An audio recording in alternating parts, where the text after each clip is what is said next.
Welcome to DevReady Podcast, where we're helping non-techs build better tech. Today we're fortunate enough to be joined by Steve Grace. Steve runs the Nudge Group, which is all recruitment across pre-seed right through to Series A, Series B in the world of startup scale-ups. Had a really good conversation with him probably about a month or so back and just getting a grip on that market. It also involved quite a bit of media across the landscape of assisting people on similar things to what the DevReady Podcast is, the journey of startups, how you might frame within businesses, some learning, some evolution, running a series of YouTube channels, etc. So we thought Steve would be great to bring onto the channel and have a good conversation too on all fronts. Steve, thanks for joining us. Thank you very much. So Steve, let's start from the beginning. Your story to Nudge Group is quite interesting, so I'd love to explore that a little bit and how you went down the path of Nudge Group itself. Yeah, okay, I'm not going to go back too far, but to summarise it in short, I've been in tech recruitment for 28 years now, I think, or something ridiculous, and I did tech recruitment in London, which is where I started it, and I moved to Australia here in 1999, like all young 25-year-old British guys, just wanting to have some warmth. And I believe I'm a solar-powered human being, and you don't get any solar in London. So I moved here and worked for a couple of larger recruiters here before I got my residency. And again, like every other British recruiter, I started my recruitment company. And that was in digital. It was when digital was first becoming digital and no one knew what it meant. And that was super cool. I loved that business. It was called Fingerprint. It was really easy to do a logo for. But it was a good business. And I sold that after 7 years with my business partner, which I wish I hadn't. But I think when you're young and someone offers you money, you kind of just take it. So after that, I bought into another recruitment company, which was completely different, with a very good friend of mine who I actually had moved over from London with at the same time, and he had a recruitment company called Ashdown, which was all government recruitment, and we did that for a while. We grew that massively, and strangely enough, it was 7 years again. So there's a bit of a trend, but let's not touch on that too much because we're not quite at 7 years with Nudge yet. And I really wasn't enjoying that for a number of reasons. I think I'd just done my dash, and so I sold my share to my business partner, and I sat at home for 6 months trying to work out what to do. Adamant I was not going to do recruitment. So sure. And after going through numerous ideas, of which I had no qualifications, ideas, or business even thinking about, I decided I should do recruitment because it was all I knew how to do. It's what you know, right? Sometimes it's easier to get it's back what there. You know. Sure, yeah, I think it was that word, those words of wisdom that come out of your mouth, and that's all your wife's mouth, which, you know, it happens all the time. It's quite annoying. Anyway, so I thought, right, well, what am I going to do? I thought we'd done some recruitment in my previous companies for startups really poorly, in my view, and everyone was doing it really poorly. So I thought, let's build a recruitment agency just for that space. You know, let's educate people on, as in the people working in the recruitment, the sort of recruiters, on the different kind of people you need in pre-seed, seed, Series A, B, C. Let's educate them on ESOPs. Let's teach them about how to sell a product or sell a company that no one's heard of, and all this kind of stuff. And then put the pricing in a way so that startups can actually afford it, and, you know, create media around it, try and help them grow and do all these other things. And that's where Nudge came from, and that was 4.5 years ago now. And that was in just 4 months prior to COVID, which, you know, when COVID hit, you kind of go, but ended up being awesome. As you know, startups just boomed. Right? Everyone had to live in the cloud. Everyone was e-commerce. Yeah, it was I was one of those people who benefited from that. And because of that, Nudge grew probably too quickly into London and Singapore, and the media arm also was born out of that time as well, which I can talk about. And that's sort of how we got to where we are. Fascinating. It is a fun place to be in the world of startups, scale-ups, etc. It's awesome. You know why? Everyone's so positive. Yeah, everyone's positive. Tell you, no one's positive in government, and everyone in corporate, they pretend they're positive, but they're sad inside, I think. It's where the new shiny stuff is. Yes. It gets everyone's attention. It's where the new shiny stuff. It's where anything you want is. You can make it up. It's awesome. Yeah. Everyone has a little bit of fun, provided that they can hit some goals and get some traction. But I think, in the early stage of seed, that's really where positivity shines. You get rocky roads through the world of startup that you'd probably be exposed to along the journey. But it is a fun place to play, get involved with. And we've been in the space we've been building tech for 15 years, but working with startups probably all the way during that journey, probably a little bit more over the past 4 or 5 years. Yeah. we do enjoy the space, but and how this is another way to give back, just to share the story. So if anyone along the journey of starting at pre-seed, let's talk to that. A lot of the people we talk to are non-technical. Where might they start? Who are the first people they should be looking to recruit in a business that maybe wants to build some tech, some SaaS around them? Obviously, they need some people technical, but business is not just about building product. There's also other things that are involved. What do you recommend? It's a question I get asked a lot. It's a very individual question, right? I'm going to write an article. I'll send it to you guys when I do it, about the different types of founders. You have tech founders, you have marketing founders, you have product founders, you have sales founders, and then you have just crazy founders. And the crazy ones, let's not get into that. They think they can do everything, and they're terrible people to work with. But I think it depends where your skills are. You need to understand where your skills are. And non-tech founders, they do need to hire a tech person, and they need to do it early. I really do believe getting a tech co-founder. Although co-founders are a loose term, right? Because co-founders come in years after it started, which never makes any sense to me. But they do need to get a tech co-founder, I believe, as soon as possible, from whatever space they come from, if they are not a technical founder. Doesn't mean they shouldn't start building the product with people like yourselves, or there's numerous others, or even a no-code solution to start off with, or whatever it is they do. Ultimately, if they're going to scale a business, they're going to need a tech founder. It's the number one hire you've got to get. And right now, for the first time in forever, you can actually find them. So get out there and hire some. When you say tech founder, is that a really good engineer? Or is that someone who ends up becoming sort of like the CTO role that they need long-term, or they're going to be two different things? Two different things. You don't get too many who can make that whole journey. You do get them. You don't get too many. It's a really good engineer who hopefully has been in an organization where they've had some exposure to the business. So they got some business acumen. I think when you're hiring in any startup, particularly super early stage, like you're talking about, they need to hire people who understand that space. You don't go and hire someone from a big company. They might like it, they might not. It's a complete gamble. The understanding and hiring in all these kind of startups, getting the person at the right stage who understands the stage you're at of a business and funding is the most important thing, more so than the skill sets. Is that just to help rein in the budgets they have? Or is it to be able to deliver on the phase that they're in? And all right, we need to deliver a quick proof of concept. This is what we have to do to be able to deliver it with what we're after. Yeah, it's a different understanding. So if you think about it, if you're in a large organization, you've got forever, you've got budgets, you've got time. If you're in a medium company, you might not have the time, but you might have the budget. It's understanding how you get things done. You can't have perfectionists because there's no time for that. You need to get workable models. You need to get things in the hands of your customer so you can work out what they actually want, because they're the only ones that really matter. And all those kinds of lessons that you learn in those early stages, if they haven't been through that, they're really going to slow you down, and you don't have time to be slowed down because you've got no money and you've probably got no revenue. So it's having someone that can move quickly to get you to a point where you can take the next step. It's constantly taking steps and taking them little ones and taking them constantly, as opposed to waiting and doing big ones and doing big releases or getting it just right. Those people will not work in an early stage startup ever. That's the one challenge where people come out of corporate and we've been involved in startups where they've brought together 5 or 6 people from corporate, and it's probably slower than working with a corporate, and that is not a good place to be. So you're going to need someone that's, I agree on the engineering front, that's able to help you build product.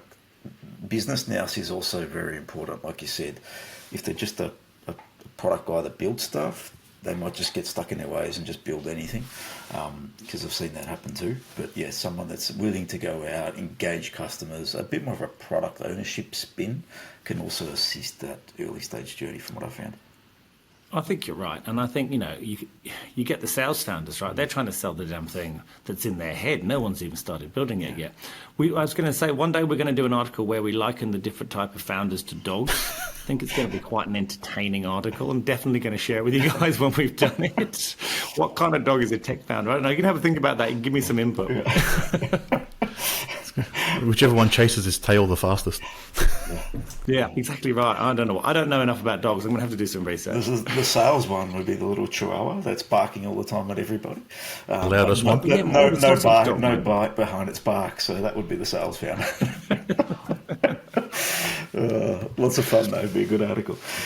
So, as we go through the journey, you've mentioned Series A, Series B. We can only need different people in the business. Can you frame a little bit of that? I'm imagining a bit more marketing prowess, a bit more sales, depending on the type of founders, but it's all going to vary, I would imagine. It is. I think it's the personality types, and I think what founders need to know, and none of them believe this, which is kind of the naivety of it is kind of romantic in the respect that they believe the people that they hire at the very beginning will be them at the end, and they won't. There might be one, there might be two, there might be some co-founders, but generally most of the people that are going to get them in what they like to say 0 to 1 are not going to be there when they go into their Series B. They're not. Because they're people that are great with ambiguity. They can turn their hand to anything. Nothing needs to be perfect. It's all about speed. It's all about positivity. But when you get up into those Series A's and B's, it's not about that at all. It's about focus. It's about having people doing specific roles and not stepping on people's toes. And those people who you hire early, they become a nuisance as you get bigger, and they become a hindrance. And you need to understand that and prepare for that, because I think founders find it very hard to let and move people on or move them into other roles, because they feel this debt of gratitude to them, which they should, but they also need to understand they're just not going to work. So give them some equity and send them on their way is my view on that. Let them just become early stage specialists, which is not something we've done well here in Australia. They do it very well in the US, they do it very well in the UK.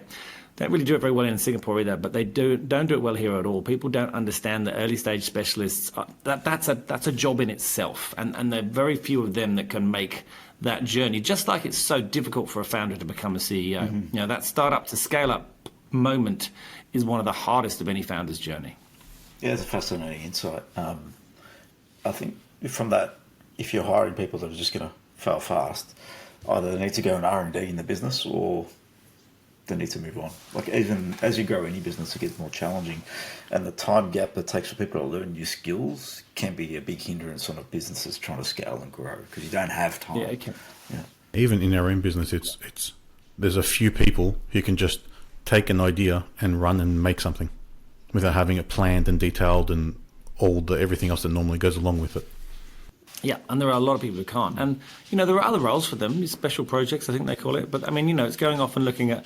in fact, I don't know if you guys watched that show that was out on Amazon called The Founder. And it had 4 episodes. There was one on Canva, one on Safety Culture, one on Finder, and one on Bright. But the interesting one was the one with Fred from Finder, because he is that kind of individual, and he became a problem. He didn't really have anything to do, and, you know, they had to find something for him to do. So they sent him over to the States and said, build the startup again from scratch, and that's what he's good at. And I think as a founder, you need to understand that and plan, and either have conversations early about those people moving on whenever they are, and whatever you're going to do about that, or work out how you're going to move them as the business does become successful. Because the longer you keep them in these roles and pretending that everything's going to be all right, the slower your progress will become. And I think that's just something people never anticipate. Fascinating. As Nudge Group's grown, with the growth, what are some of the challenges that you've found just for recruiting for different geographies, different demographics? What's the scenario there just from that growth into different other regions? Yeah, it's very different how it was. Like, recruitment changed because of COVID. I'll give you just a really hard stat. I did recruitment for I don't know how many years before Nudge, 20-something, and I'd probably done maybe 10 video interviews. The rest of them had all been face-to-face. And you do, on average, 20 maybe interviews a week as a recruiter. Mm-hmm. So that's a lot if you times that by 20 people, isn't it? Yeah. You meet a lot of people. Some of them are very strange as well. But after COVID, I've maybe done 2 face-to-face. And what's it been now? 3.5 years? Yep. And I can't see myself really... And there's just people who really just turn up. You know, they pretend that they didn't know it was a video and they turn up at the door, which is annoying, but that does happen. Because you don't dress for video. You don't dress for interviews anymore, right? But so that in itself, just that simple fact, has enabled us to recruit around the globe far easier. Far easier. You know, with Singapore, when we opened Singapore, we didn't have anyone in Singapore to start with. You know, we went there and we would go and see clients and things, but we didn't need anyone day-to-day on the ground. We don't have an office per se in the US, but we help a lot of companies launch into the US. So we do a lot of recruitment there, but we don't have anyone there, and we never will, because we just don't need to. So it's become quite interesting in that, you know, we really have these 3 key offices, but we work globally. And the challenges that were there are gone. The hardest challenge is always going to be time zone. That's it, really. And your willingness to work at weird hours. But other than that, I think it's advanced in the way that we work, because prior to COVID, I don't think anyone was very good at judging people from a recruitment perspective over video. You wanted to see them, you wanted to see their body language, you want to see everything. I think naturally the brain has evolved, even in that short period of time, so that we're far better at it now over video. So we can do it anywhere, anytime. So the barriers have just tumbled from a global perspective. And that creates the problem of, where do we go next? And what do we do? And what don't we do? And how do we have focus? And, I think you need to have a level of focus. And that's why we won't work outside of startups and scale-ups. We get approached by corporates and SMBs, and we don't do that, because I think you've got to have some, if you're going to take over the world, you've got to have some focus in there somewhere. You need a direction. Pick your niche. Yeah. Yeah. You can't be everything to everyone, as they say. It's not. But it's a bit of massive shift in the recruitment that I don't think a lot of people have even acknowledged. So in terms of the recruitment process, it obviously has gone to online now. What does it look like if someone wants to engage someone like yourself? They're probably a little bit lost in maybe finding a co-founder / that technical co-founder. Is that someone you can help bring to the table? How do you approach it? I think, look, again, it's going to be different with every kind of role. One of the things that we did that have really changed our business phenomenally was recruiting for startups. Okay, think about that. So you're sitting there, and bear in mind the market was the tightest it had ever been during most of this period. It's obviously a lot more free now, but it was. So we're ringing up people who are getting calls from 10 other recruiters. And we're saying, hey, I know you're in this job that you love and they're paying really well, but why don't you come and join this company you've never heard of and work for this guy you don't know, and it's got a 9 out of 10 chance of failing? It doesn't sound very appealing. So we weren't finding it easy to get people to leave their jobs, like they leave Atlassian, Canvas, Sage Culture, whatever it was, to come and work for these startups. So this is where we started the media journey, and we started the Give It a Nudge YouTube show. Mm-hmm. So we thought, what we'll do, we'll take a video of them, because the only person who can really sell the business is the founder. Mm-hmm. And what we've learned in startup recruitment is you don't go out with a job and then tell them about the company and then let them meet the person, which is what you would traditionally do if you were hiring for Atlassian, for example. What we do is we do our half-an-hour video show, and we would send a clip. So the last question we always ask everyone is, why would someone come and work for you? It's the last question of the video podcast. So we would send them that clip. It's usually 30 seconds, minute long. We'd send them that on LinkedIn and say, watch this. And when you get a little video with a triangle on it, you just have to press it, right? So people always watch it. And then they email back and go, why have you sent me that? Or they ignore you, one or the other, it doesn't matter. But if they email you back and say why you sent it, that means there's some interest. They've listened to this person and they're going, well, this is interesting. So then you send them the whole video, which is the story of the company. So where it came from, where it's at, and where it's going. And then they hear that. And if they still come back, then what you've got is you've got a candidate who, 1, likes the founder, which is the most important thing for a startup, 2, believes in the mission, and then and only then do we start talking to them about the job. So when we reverse that process using media, the hit rate, the level of impact, and the stickiness of the candidates in terms of staying in startups went through the roof. Yes. And we still do it today. It's one of the most effective things we ever done. It's just an idea we came up with. Had no idea if it worked, and I love it when those things that you try and just it was literally a throwaway comment, and it worked so well. Brilliant. Well, it makes a lot of sense though, because as people that are in corporate, if they're looking to get out and work into a different industry or try something new, they're going to want to be more positioned to the business, not the role, especially going into startups. Because when you go into startup, you may be employed as the CTO or the technical co-founder, but you're probably going to be on sales calls in early stage. You're probably going to help with some marketing direction.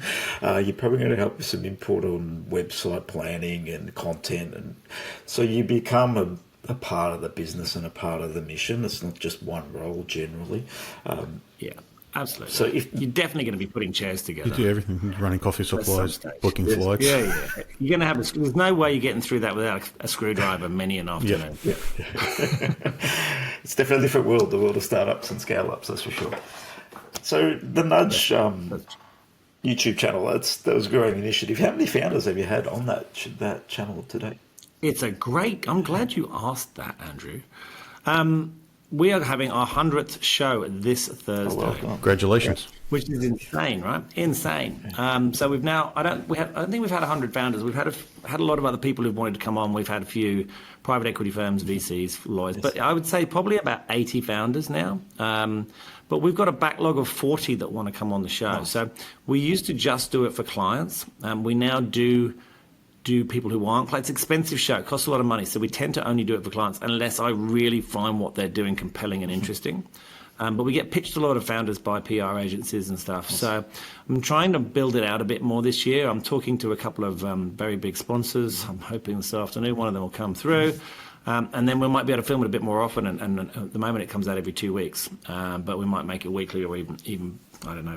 We'll see. We'll see how much they're willing to sponsor. But if you can get them across it's one of the my line. favourite things to do. I really love filming that show because we film it in TV studios. So it's all super cool. Everyone gets very excited. Oh, if you go to that level, yes. Doing one a day, I'm sure you enjoy that too, Steve. So keep pushing it on. So I tell you, in the very, very early years, we hadn't bugger all money, right? So we used to film in a warehouse in Mascot, which had no air conditioning, which was so much fun in summer. But I would film 12 in a row. So I would film for 12 hours straight, and all I would eat is cupcakes with "Give it a nudge" written on them, because that was the only food we had. There was nothing around for food. We'd never remembered to take food. And I would, by the end of it, I'd be just like completely monged out. But at the same time, because you do so many in a row, you really get into the shows. Whereas if you just film one, you kind of got other things going on in your day and you're not quite as present. So actually look at some of those earlier ones, which are also quite funny because we're sitting about 100 meters apart because of COVID. So we're kind of shouting at each other across this massive warehouse, sweating to death with these huge fans in. But I loved that. I used to do 3 days in a row sometimes. I used to love it because it was the only way we could afford it. It was so much fun. Sounds like lots of fun. What do you enjoy about startups? Because it sounds like it puts a smile on your face. So what do you enjoy about being a part of this industry? What do I enjoy about startups? Well, I think I mentioned this to you just before we start. I love the positivity of people. Yeah. I love working with people that believe they can make it work and want to. They just genuinely want to. They're excited. I love the fact that they come back to me when I email them. I love the fact that they don't go home at 5 o'clock if I call them at 7. All those kind of things. They work in it. I mean, this is my 4th business. So even though mine have never been tech startups, I love that world. I've never fitted very well into corporate life. I wasn't very popular with the people that employed me, for a variety of reasons that we won't go into on this podcast. But and I think it's just the whole, it's also the spirit in there. And what I mean by that is startup founders are probably the most time poor people you've ever met. And yet they're the most generous with their time, and they are the most willing to help others, and they really don't care about the competition. They're not trying to hide things. There's all this openness in it. It's just a good place to be. I think that's probably the main reason. Yeah, and you're changing the world. Well, I'm not, but I'm kind of helping them. You're helping them the get process, right? So you're a part of that world, assisting the process, assisting the founders. If they find the right people to help them take their vision from one step to another, that's a big win. Because it reality, is, and most of them don't know how to do it. Yeah, in right? reality, it's all about the people you have that are going to drive the execution. An idea is an idea, but the execution is the priority. If you can't execute correctly, you failed. The 9 out of 10 failures are generally execution problems, and not pivoting quick enough, and not learning from customers quick enough, and not pushing for funding early enough. And there's a lot of issues that you can find along the journey. But yeah, it comes down to people in the end. It does. And you know what? I really want to challenge that 9 out of 10 stat. Because in the 5 years that we've nearly been going, I reckon, I looked this up the other day, we've worked with about 450 startups. That's significant number. I think only 4 of them have failed. So either there's way too much funding around, which I don't think anyone would agree with right now today. It's just not, there was, but there isn't. Or that's just a made-up stat that someone in Silicon Valley made up to make it sound more elitist than it is, I reckon. I think it's much lower. I was reading a thing on Medium the other day from Y Combinator, and it's after 3 years, it's a 50-50 almost, like 49-51% to fail and success from their startups as Y Combinator. Yeah, I mean they get some pretty good press as a Y Combinator startup. Let's be honest, but I just don't see that. It's sad when I've seen so few fail that I have actually been quite sad when they have. It's actually quite brutal to watch a founder watch their business fail. Yeah, don't enjoy that. No, especially giving birth to something, going through it over a period of time. And the failure doesn't necessarily mean complete close down the doors. It might mean haven't delivered to execution, early exit, or have to sell it off at a minute rate, and investors generally get a few dollars and the founders get nothing. So that can happen in all the way. So there's many different paths to failure, and failure might just mean you haven't got to the level that you wanted to over a period of 3 to 5 years. So you close your doors and try something new. So it is more of a longer term thing. Because, if you can get through the first 12 months and get some funding behind you, you generally got another 12, 18 months to drive this thing forward. That's the reality in the world. So if you can get through that first stage of funding, you may have a good couple of years in you to give it a really good go. But it's good numbers that you're portraying there. Could be the people you're finding. Who knows? Well, actually, now you've said it, maybe that's the reason they're not failing. Maybe it's because they're using the nudge group for their recruitment. Yes. I never even thought about that, Andrew. What a great angle. Let's talk about that a lot more. We hope you find that people lift up they'll pick up a screwdriver. Yeah, absolutely. So in terms of media, you mentioned that before we jumped on online. That was an area that you're driving heavily in, and it's something you really love. I love it. I mean, we fell in. So we fell into Give It a Nudge by accident, and then we fell into Balance the Grind by accident, which is our online publication. So that's an online publication that was. I'll tell you the story. So my head of content is a gentleman by the name of Hal Newham. Hal's worked for me for, I don't know now, 3 years, quite a while. He had this blog called Balance the Grind that he started when he had his first child, and he felt overwhelmed by the whole work-life balance. And then he started he's a writer at heart, and he was working at Sparrow, one of those other high-end agencies, and he just started interviewing people over email, just saying, hey, tell me, and then printing their articles. And he interviewed me years ago, and he'd come to me a couple of times and asked me to sponsor articles, which I'd done because they were relevant founders to us. And then he rang me up one day and he said, I want you to buy Balance the Grind. And I'm just like, what? What are you talking about? I'm trying to grow a recruitment business in startups. Does he not think I'm busy? Why would I buy Balance the Grind? Anyway, he went on and on for a while. We won't go into that. But we talked about it for a while, and I just said, look, I need a head of content right now. That's your side hustle. Why don't you quit Sparrow, come work for me, and you can keep doing Balance the Grind, and we'll talk about it later. And 6 weeks later, I bought it. Because once he came in and was like that in my ear, yapping away in my ear, I began to see what he could see. And we started to use it then as a lead generator. So what we would do is say, right, we're going to work fintech in Singapore. Okay, we're going to approach 100 startup founders in fintech for Singapore and see if they want to come and Balance the Grind. Out of that, you get about 10 maybe that would actually do it. And all those 10, we'd say at the end of the interview, hey, do you want to meet Steve from Nudge? He does recruitment for startups. And it worked really quite well and helped us grow globally. But it was it wasn't amazing. It was a nice soft sell, but it wasn't the best. And we really didn't need. We had other things that were working better in terms of generating us leads. So then we thought, well, let's turn it into a real publication. I mean, when I bought it, it didn't even have an ABN. It was literally just a WordPress site. So we've now turned it into a publication, and I'm really enjoying it. It's a B2C product. It's got 60,000 people around the world that read it. It's got a newsletter with about 18,000 people reading it. Really high, like 50% open rate. It's quite amazing, actually. So we've started writing stories now to help people live their lives better. And the audience is very much aligned with the startup audience because it's written for people who want to improve themselves and have the drive to actually do something to improve themselves or improve their life. So you have a pillar around finance, you have a pillar around health and well-being, one around career and entrepreneurship, obviously, and then one around sustainability and social impact. And we're doing articles, and we've got a podcast starting, audio one. We've got some books we've released. We've got merchandise. We're doing product reviews. We've got about 28 different collaborators coming in, writing articles for us on those subjects. We're about to launch a premium area. And what I want to do with it is I want to push it into India and Southeast Asia, because there's nothing in India and Southeast Asia that sort of talks about this. Right now, our biggest audience is in the States, but there's nothing in those areas because they don't have any work-life balance. But the rising consumerism and democratization of all of those nations and the younger generation, they want to talk about it and they want to do it. And I think we can get a lot of information to them that's going to help them hopefully live better lives than they have been living and that their parents didn't have. And so that's where it's at. And then we're really sort of pushing that out like crazy. So that, again, it was a mistake, but it's become a real. I said we don't really change the world, we help people. I do believe Balance the Grind could do something to really impact a lot of people. B2C is expensive. Luckily, Nudge funds it, so it's all good. It's part of the Nudge group. So that's super cool. And then the last one I'll tell you about, because it was another throwaway comment, we started doing a newsletter called Startup Life Unscripted. And this was Hao again. This is why he's never leaving. He's just sitting there and he said, why don't we do a newsletter for the people that work in startups rather than all the founders? Everyone's always hearing about the founders. I said, all right, let's do it. So we started approaching any old person, or we started approaching founders saying, is there anyone you want to feature?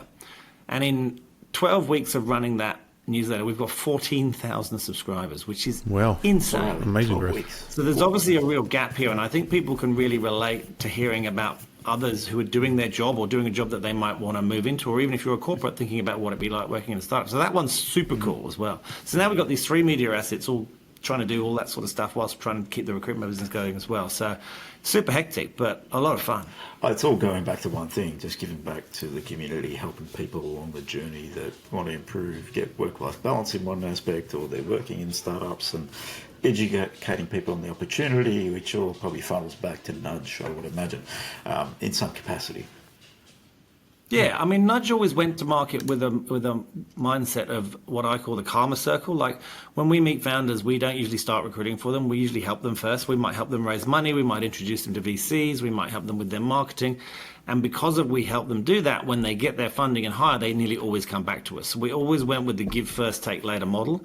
And I guess these kind of, you've just said that, I hadn't really thought about it, but they all kind of work in a similar sort of way, because that way is the best way to grow a business, because there's no selling involved. And selling's awful. I hate selling. So why sell when you can just give and it just comes back the other way? And I know people say, people don't believe it's true, but it is. And I think if anyone tries it, they'll be surprised how quickly it happens as well. It's not one of those things where you have to be broke for 5 years before you start to see the light at the end of the tunnel. It really turns around very quickly, and I think that's just the way the world works. It's all about adding value, creating value for others, right? So in the end, we're in business to help others. That's why we run businesses. We're assisting in a capacity. And if you can offer some help up front, it gives some reciprocity. So that's important in business. It's not just a sale and a transaction, then it's treated as a relationship and a longer term thing. If people are reading your articles, it becomes a longer term relationship and you haven't even spoken to them yet, and then they might jump on a show, for example, and there's a bigger long term relationship. So then when they need someone, Steve, how about this? We're looking at thinking about this. So I believe there's a big value add for that, and if we can help people that aren't ready, that gets them on the path to potentially becoming a client, and that's a win-win for everybody if you're able to deliver on the other end. I think so too. It's a far more enjoyable way to work. Oh, brilliant. Leaving voicemails for everyone every day is not fun. No, correct. No one. That's just like madness. It can be. Definitely can. Well, if anyone wants to find about you, Steve, how can they find you and get in touch? I'm everywhere. It's easy. I'm all over the place. I'm completely overexposed. Look, LinkedIn's always the easiest way. Steve Grace, Nudge Groups, it's pretty simple to find. But yeah, I mean, any of those brands, but we have videos and gosh, I mean, having a head of content like Hao, we pump out more content than they could dream of. So once they're connected with me, I'm literally in their lives forever. But yeah, the LinkedIn's definitely the easiest way. Perfect. Thank you for joining us at DevReady Podcast, Steve. Let's stay in touch. I'm sure there's plenty of that you can share with the community as we go through the journey ourselves, in terms of sharing our content and helping out the community from our end. I really appreciate you coming on, Steve. Thank you. Pleasure. Thanks for having me on. Thank you.